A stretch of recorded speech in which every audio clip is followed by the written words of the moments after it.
പട്ടാമ്പി നേർച്ചയിൽ പടക്കനടിയുടെ ഒരു വാർത്ത കണ്ടു 2 ദിവസം മുമ്പ്.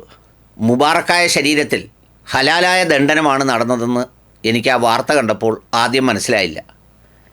എന്നാലും ഈ നേർച്ചയും അടിയും അതിൻ്റെ ചില ദൃശ്യങ്ങളുമൊക്കെ കണ്ടപ്പോൾ ഇത് വളരെ മുബാറക്കായതാണെന്നും ഹലാലായിരിക്കുമെന്നും എൻ്റെ മനസ്സിലൊരു ചിന്ത തോന്നി.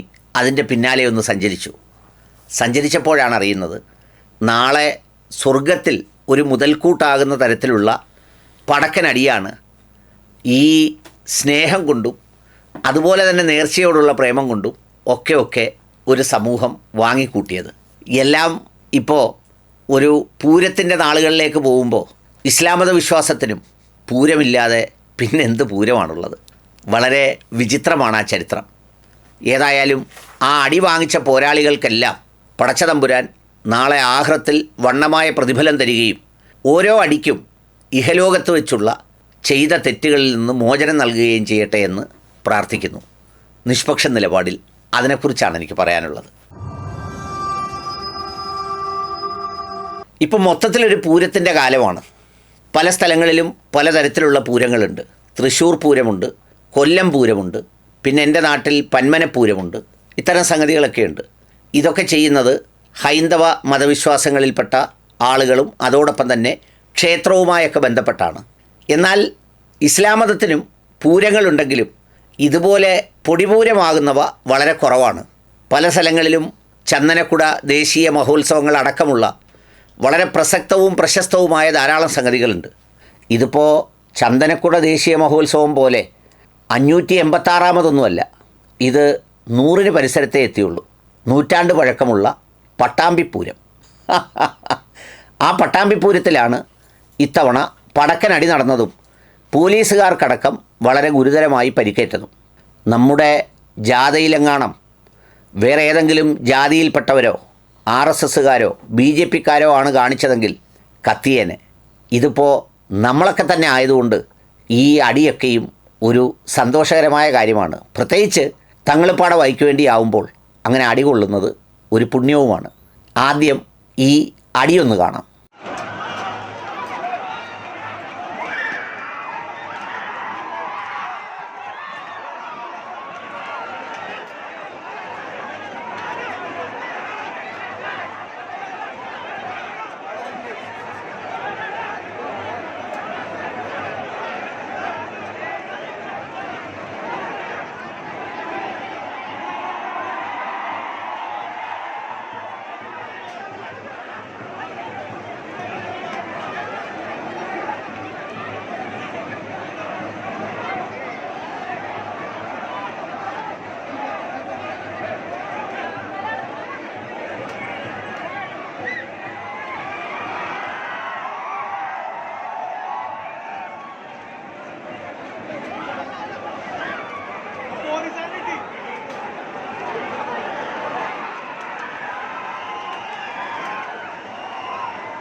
ഞങ്ങളിത്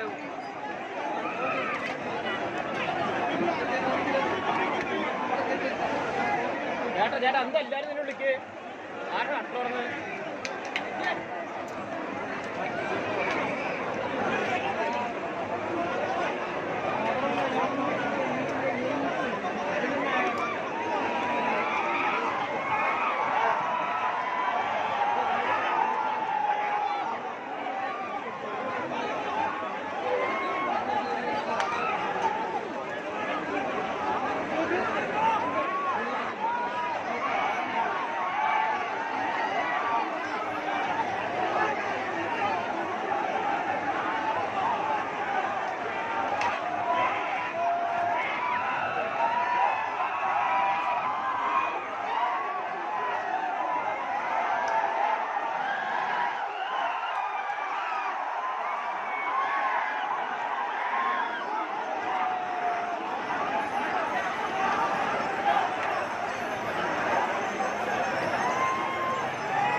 ഇറക്കൊക്കെ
വന്ന ആൾക്കാരോടെ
കണ്ടല്ലോ, നല്ല അടിയാണ്, ഗംഭീര അടിയാണ്. ഇതിൻ്റെ ചരിത്രം തുടങ്ങുന്നത് 1921 മറ്റോ ഒരു തങ്ങൾ മരണപ്പെട്ടു, ഖബറടക്കി. തങ്ങളുടെ പേര് ഹൈദ്രൂസി തങ്ങൾ എന്നോ മറ്റോ ആണ്. തങ്ങളുടെ കാലത്തുണ്ടായ ഏറ്റവും ദിവ്യമായ ഒരു കാര്യം, പൊതുവിൽ ഇത്തരം ചില കാര്യങ്ങൾ എല്ലാ മതങ്ങളുടെയും ഇത്തരം ആചാരങ്ങളുമായി ബന്ധപ്പെട്ടുണ്ടാകാറുണ്ട്. ഹൈന്ദവ മതത്തിലാണെങ്കിൽ ഏതെങ്കിലും ഒരു പുലയ സമുദായത്തിൽപ്പെട്ട സ്ത്രീ ഒന്നെങ്കിൽ തഴയറുക്കാൻ പോയി, അല്ലെങ്കിൽ കുളത്തിൽ കാല് കഴുകാൻ പോയപ്പോൾ എന്നൊക്കെ പറയുന്നൊരു സംഗതിയുണ്ട്. ഇവിടെയാണെങ്കിൽ വസൂരിയും ചിക്കൻ പോക്സും അടക്കമുള്ള ചില സംഗതികളുണ്ട്. ഈ തങ്ങൾ അദ്ദേഹം ജീവിച്ചിരിക്കുന്ന കാലത്ത് ഇതുമായി ബന്ധപ്പെട്ട് നടത്തുന്നവരൊക്കെയും റാവുത്രന്മാരാണത്രേ. റാവുത്രന്മാർ എന്ന് പറഞ്ഞാൽ അതിൻ്റെ ചരിത്രം തേടി പോകുമ്പോൾ അങ്ങ് തുർക്കിയിലും അസർബൈജാനിൽ നിന്നുമൊക്കെ ഇവിടെ എത്തിയവരാണെന്നാണ് പറയപ്പെടുന്നത്, അല്ലെങ്കിൽ ആരോപിക്കപ്പെടുന്നത്. അവരൊക്കെയും പഴയ തലമുറയിൽ നെയ്ത്തുകാരായിരുന്നുവെന്നും അത് തുർക്കിയിൽ നിന്നും അസർബൈജാനിൽ നിന്നുമൊക്കെ പഠിച്ചു വന്ന നെയ്ത്താണെന്നുമൊക്കെയാണ് പറയുന്നത്. ഏതായാലും ഈ തങ്ങളും ഒരു നെയ്ത്തുകാരനായിരുന്നത്രേ. വലിയ പടച്ചവനെ പേടിയുള്ള ആളുമാണ്. അദ്ദേഹം ആരായിരുന്നു എന്നുള്ളതിനെ സംബന്ധിച്ചൊന്നും പരാമർശിക്കാൻ ഞാൻ ആളല്ല. ഏതായാലും അക്കാലത്തൊക്കെ അവിടെ വസൂരിയും ചിക്കൻ പോക്സുമൊക്കെ വന്ന് ആളുകൾ മരണപ്പെടാൻ തുടങ്ങി. അപ്പോൾ ഈ തങ്ങൾ അദ്ദേഹം ഓരോ വീടുകളിലും ചെന്ന് പ്രാർത്ഥിച്ചത് വഴി രോഗമുക്തി ഉണ്ടായി എന്നാണ് 8-9 തലമുറയ്ക്ക് മുമ്പുള്ളവർ പറയുന്നതത്രേ. ഏതായാലും തങ്ങൾ മരണപ്പെട്ടപ്പോൾ ഈ തങ്ങളുമായി ബന്ധപ്പെട്ട് അവിടെ ഖബറടക്കുകയും തങ്ങളുടെ പോരീഷ എല്ലാവരും പറയുകയും ചെയ്തിരുന്നു. അങ്ങനെ തങ്ങളുടെ ഖബറിനടുത്തേക്ക് ആളുകൾ പ്രാർത്ഥിക്കാനായി വന്നു തുടങ്ങി. ഒരു കഥ അല്ലെങ്കിൽ ഒരു ചരിത്രം അല്ലെങ്കിൽ ഒരു പൂരത്തിലേക്ക് എത്തുന്ന വഴി ശ്രദ്ധയോടെ കേൾക്കണം. തങ്ങൾ ഖബറിൻ്റെ അടുത്തേക്ക് വരുമ്പോൾ തങ്ങളുടെ കുടുംബത്തിനും മറ്റുമൊക്കെ എന്തെങ്കിലും സദക്കകൾ ആളുകൾ കൊണ്ടുവരുന്നത് പതിവായി. അങ്ങനെ വന്നപ്പോൾ ഒരാൾ അഭിപ്രായപ്പെട്ടത്രേ, തങ്ങളുടെ ഖബറിനടുത്തേക്ക് പോകുമ്പോൾ സംസാരിച്ചുകൊണ്ട് പോകുന്നതിനേക്കാൾ നല്ലത് മൗലൂദ് ഓതിക്കൊണ്ട് പോകുന്നതാണ്. മൗലീദെന്ന് പറയും, ഇവിടെ മൗലൂദെന്നും പറയും. ഏതായാലും അങ്ങനെ ആളുകൾ കൂട്ടം കൂട്ടമായി മൗലീദ് ഓതിക്കൊണ്ട് വരാൻ തുടങ്ങി. അപ്പോൾ പിന്നെ ഈ മൗലീദ് ഓതൽ ഒരു ഘോഷയാത്രയായി മാറി. ഈ മൗലീദിന് പോകുമ്പോൾ കൊണ്ടുവരുന്ന സാധനങ്ങളുടെ വലിപ്പം കൂടി. അങ്ങനെ വലിപ്പം കൂടിയതോടുകൂടി ഈ സാധനങ്ങൾ കൊണ്ടുവരുന്നതിന് സംഘാടക സമിതിയും കരകളുമൊക്കെ ഉണ്ടാവാൻ തുടങ്ങി. സാധാരണ ഹൈന്ദവ ആചാരപ്രകാരമുള്ള ക്ഷേത്രോത്സവങ്ങൾക്ക് ഓരോ കരകളുടെ നേതൃത്വത്തിലാണല്ലോ 10 ദിവസമൊക്കെ നീണ്ടു നിൽക്കുന്ന ഉത്സവങ്ങൾ നടത്തുന്നത്. അങ്ങനെ ഇവിടെയും കരകളും പ്രദേശങ്ങളുമൊക്കെ രൂപപ്പെട്ടു. അങ്ങനെ രൂപപ്പെട്ടപ്പോൾ എല്ലാ സ്ഥലത്തുനിന്നും മൗലീദുണ്ട്, കയ്യിലൊരു ഉജീനമുണ്ട്, സംഗതികളൊക്കെ ഉണ്ട്, കാണാൻ ആളുണ്ട്, ജാഥയ്ക്ക് ആളുണ്ട്. എല്ലാവരും ഈ പറയുന്നത് പോലെ ഇത് ഊതിക്കൊണ്ടാണ് വരുന്നത്. അപ്പോൾ കമ്മിറ്റിക്കാരൊക്കെയോ തീരുമാനിച്ചു, വെറുതെ പോകുന്നതിനേക്കാൾ നല്ലതാണ് ആനയും കൂടെ നടത്തിക്കൊണ്ട് പോകുന്നത്. അങ്ങനെ ആനകൾ ഈ ജാഥയുടെ ഭാഗമായി. ആനയുടെ ജാഥകൾ പലരും വന്നപ്പോൾ ഈ പ്രധാനപ്പെട്ട തങ്ങൾക്കുള്ള പെട്ടി അത് കൊണ്ടുപോകുന്നത് ഏത് ആനയുടെ പുറത്ത് വേണമെന്നുള്ള തർക്കം വന്നപ്പോൾ കരപ്രമാണിമാരെല്ലാവരും കൂടി ചേർന്ന് തീരുമാനിച്ചു, അങ്ങനെയാണെങ്കിൽ ഏറ്റവും പൊക്കമുള്ള ആനയോ ആരാണോ കൊണ്ടുവരുന്നത് ആ ആനയുടെ പുറത്തായിരിക്കും ഈ അനുഗ്രഹപ്പെട്ടി വഹിച്ചുകൊണ്ട് തങ്ങളുടെ അടുത്തേക്ക് പോവുക. അപ്പോൾ പിന്നെ വലിയ ആനയെ കൊണ്ടുവരാനുള്ള തർക്കങ്ങളായി. ഏറ്റവും വലിയ ആനയുടെ പൊക്കം നോക്കി അതിൻ്റെ പുറത്താണത്രേ ഈ പെട്ടി പോകുന്നത്. അങ്ങനെ പെട്ടി പോകുമ്പോഴേക്കും സ്വാഭാവികമായി ആ പെട്ടിയുടെ മുന്നിൽ സൈന്യം പോകുന്നത് പോലെ, നമ്മൾ സാധാരണ ഗജരാജപ്പട എന്നൊക്കെ പറയുന്നത് പോലെയുള്ള വസ്ത്രം ധരിച്ച പട്ടാളക്കാർ പോകുന്നത് പോലെയുള്ള സൈനികർ ഈ ആനയ്ക്ക് മുമ്പിലൂടെ വളരെ അടിവെച്ച് നടക്കാൻ തുടങ്ങി. അടിവെച്ച് എന്ന് പറയുമ്പോൾ ഈ അടി മാത്രമല്ല, 2 അടിയും വെക്കാൻ തുടങ്ങി. അങ്ങനെ പോകുമ്പോൾ ഹറാമായതൊന്നുമല്ല അവരുച്ചരിക്കുന്നത് ബോലോ തക്ബീർ അല്ലാഹു അക്ബർ, അതുപോലെ തന്നെ മൗലീദ് അടക്കമുള്ള സംഗതികൾ, പിന്നെ വേണമെങ്കിൽ സലാത്തും ദിക്റും. ഇതൊക്കെ ആവുന്നതോടുകൂടി ചടങ്ങ് പുണ്യമാവില്ലേ, അന്തരീക്ഷത്തിലൊക്കെ ആത്മീയത നിറയൂലേ. അങ്ങനെ അങ്ങോട്ട് രൂപപ്പെട്ട് വന്നതോടുകൂടി കച്ചവടക്കാരടക്കം ഏറ്റെടുത്ത് ഇത് നല്ലൊരു കാർണിവലായി മാറി. പിന്നെ കരക്കാരും ഇതിനകത്തുള്ള കമ്മിറ്റിക്കാരും എല്ലാം കൂടി ഹലാലായ ഉന്തും തള്ളും അടിയുമൊക്കെ തുടങ്ങി. ഈ അടിയും ഉന്തും തള്ളുമൊക്കെ ഈ നേർച്ചയുടെ ഭാഗമായി രൂപപ്പെട്ടു. അങ്ങനെ രൂപപ്പെട്ട തരത്തിലുള്ള വലിയ ഒരു നേർച്ചയാണ് ഈ 2-3 ദിവസങ്ങൾക്ക് മുമ്പ് നടന്ന നമ്മുടെ പട്ടാമ്പി പടക്കനടി നേർച്ച. അങ്ങോട്ടും ഇങ്ങോട്ടും ഉന്തും തള്ളും അടിയുമായപ്പോൾ ആനപ്പുറത്തിരുന്നവനെ പിടിച്ചു വലിക്കാൻ നോക്കി. ആനയ്ക്ക് വിവരമറിയാതെ ഇതൊരു പോരിശയുള്ള ചടങ്ങാണെന്ന് ആനയ്ക്കറിയത്തില്ലല്ലോ. ആന വരണ്ടോടി. ആ ഓടിയതിനിടയ്ക്ക് കുഞ്ഞുകുട്ടി പരാധീനങ്ങളെല്ലാം കൂടെ മറിഞ്ഞു വീണു. എല്ലാവരും കാണാമെന്ന് നിൽക്കുകയാണ്. അടുത്ത വർഷം ഈ ആന പോരീഷയോടെ പോകുമ്പോൾ ആര് കാണാനുണ്ട്, ആര് ജീവിച്ചിരിക്കുന്നു, ആര് മരിച്ചുപോയി എന്നൊക്കെ ഉള്ളത് നമുക്ക് ഊഹിക്കാൻ പറ്റില്ലല്ലോ. അതുകൊണ്ട് അതൊന്ന് കണ്ടിട്ട് മരിക്കാൻ കാത്തിരിക്കുന്നവരെല്ലാം ഒത്തുകൂടി നിൽക്കുമ്പോഴാണ് ആന പോയതും അടി നടന്നതും. ആ അടി ഈ പറഞ്ഞതുപോലെ ഹലാലായ ഒരു സംഗതിക്കായതുകൊണ്ട് നാളെ പരലോകത്ത് വലിയ പുണ്യമാണ്. തുടരണം ഇത് കുറച്ചുകൂടി ഗംഭീരമായി. ഒരു 19 ആനയൊക്കെ ഇറക്കി എല്ലാവരും പെട്ടിയൊക്കെ പിടിച്ച് ഇതിൻ്റെ പുറത്തിരുന്ന് വേണം ഇങ്ങനെ ഉന്തിപ്പോയി ഈ മരണപ്പെട്ടു പോയ തങ്ങളുടെ പോരീഷ കൂട്ടാനും അതോടൊപ്പം ദഴവത്തും അതുപോലെയുള്ള കാര്യങ്ങളും പ്രവാചക സുന്നത്തുമൊക്കെ ഹയാത്താക്കാൻ. ഗംഭീരമായി നടക്കട്ടെ.